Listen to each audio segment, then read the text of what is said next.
Halo teman-teman, hari ini aku mau sharing dari buku yang lagi aku baca. Itu bukunya judulnya adalah King. Ini ditulis oleh gembala kami di Overcomer Church, Pastor Barry Pratna. Dan di sini Pastor Barry itu ada ngajarin bahwa kami ini, maksudnya kita gitu, aku sebagai seorang overcomer itu harus punya yang namanya itu 3 DNA. Itu adalah King, Worshipper, dan Warrior. Nah ini 3 DNA ini Pastor Barry itu dapat dari Daud gitu ya. Di sini di 1 Samuel 16 ayat 18. Lalu jawab seorang hamba itu, katanya, sesungguhnya aku telah melihat salah seorang anak laki-laki Isai, orang Bethlehem itu, yang pandai main kecapi. Ia seorang pahlawan yang gagah perkasa, seorang prajurit yang pandai bicara, elok perawakannya, dan Tuhan menyertai dia. Nah di sini aku akan coba jelasin sedikit 3 DNA itu. DNA yang pertama adalah King gitu. Di sini tuh Pastor Barry ngajarin DNA, istilahnya DNA yang dipunyai oleh Daud, yang harus juga kita punya, itu adalah DNA King. Maksudnya di sini adalah bukan berarti kita harus menjadi seorang raja atau istilahnya menjadi pemerintahan untuk kita bisa menjadi, untuk punya seorang DNA seorang king gitu ya. Di sini DNA King adalah maksudnya Pastor tuh jelasin to possess the land. Dan di sini juga Pastor jelasin to possess the land itu bukan berarti istilahnya kita menjadi tujuan kita adalah cuman bekerja di marketplace, terus udah gitu kita punya menikah, kita punya istri, kita punya suami, punya anak. Bukan itu tujuannya. Tapi di sini adalah Pastor tuh ajarin yang bagus gini. To possess the land tuh berarti itu adalah kita membawa Tuhan masuk ke segala area dalam hidup kita gitu.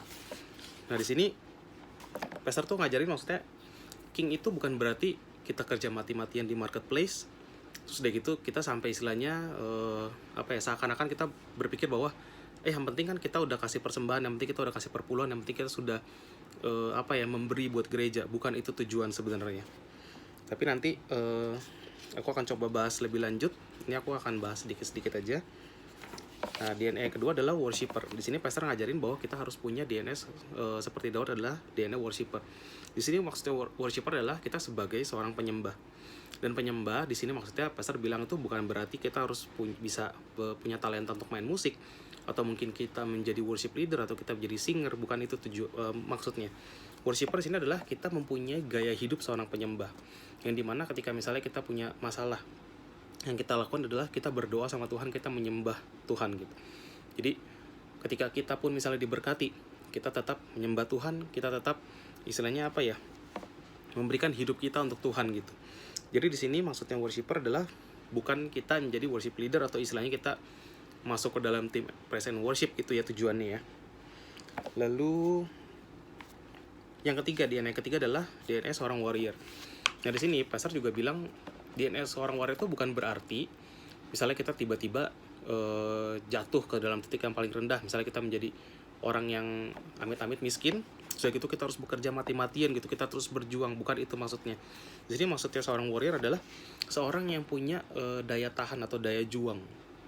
Misalnya ketika kita sedang berdoa untuk keluarga kita diselamatkan, nah kita benar-benar punya kegigihan atau semangat untuk terus mendoakan keluarga kita itu sampai mereka itu menerima Tuhan dan diselamatkan. Begitu juga mungkin kita melihat ada teman-teman kita yang mungkin kita tahu kita orang ini di jalan yang salah dan kita mau mendoakan dia, kita ingin dia balik ke Tuhan. Nah itu istilahnya kita punya DNA warrior itu maksudnya kita punya kerinduan atau semangat dan kekuatan untuk bisa mendoakan teman kita itu. Nah di sini aku sendiri pribadi juga reflect ke diriku dan aku belajar bahwa mempunyai 3 DNA ini itu menurutku tidak mudah gitu. Banyak perjuangan yang perlu dilakukan, dalam arti kayak aku perjuangan untuk melawan setiap kemalasanku, setiap perjuangan melihat setiap hal-hal yang istilahnya memblocking pikiranku dari segala masa laluku, itu juga istilahnya aku belajar dari situ gitu. Tapi di sini istilahnya aku terus belajar hari demi hari untuk terus melatih diriku. Jadi seorang king adalah ketika aku bekerja di marketplace, aku belajar untuk ketika aku mulai Tuhan memberikan berkat yang lebih dalam hidupku, aku tidak menaikkan gaya hidupku, tapi aku belajar untuk punya habit memberi yang lebih gitu. Di sini juga istilahnya aku terus melatih diriku untuk punya DNA worshipper Dimana ketika misalnya aku mengalami masalah, ketika aku mengalami istilahnya apa ya, aku di dalam lembah kekelaman, yang aku lakukan adalah aku bukan lari ke dunia, aku bukan mencari kesenangan-kesenangan sementara di luar sana, tapi aku belajar untuk berperkara sama Tuhan melalui doa dan penyembahan dalam hidupku. Dan juga ketika aku melatih diriku untuk punya DNA seorang warrior adalah ketika dulu aku setahun 2 tahun lalu aku belum punya pekerjaan, dan istilahnya di sana aku terus berjuang berperkara sama Tuhan bahwa aku yakin aku akan punya pekerjaan yang terbaik. Dan istilahnya itulah yang terus aku belajar dan aku latih dalam hidupku. Itulah istilahnya juga Pastor Barry mau untuk hidupku, untuk semua anak-anak di Overcomers, untuk setiap orang gitu, untuk semua orang. So aku percaya istilahnya melalui buku ini sangat bagus untuk kita belajar sebagai seorang seorang anak Tuhan, gimana caranya untuk kita bisa berjuang di luar sana melawan kehidupan kita gitu, yang istilahnya itu sangat tidak mudah. Kehidupan zaman sekarang tuh sangat-sangat tidak mudah gitu.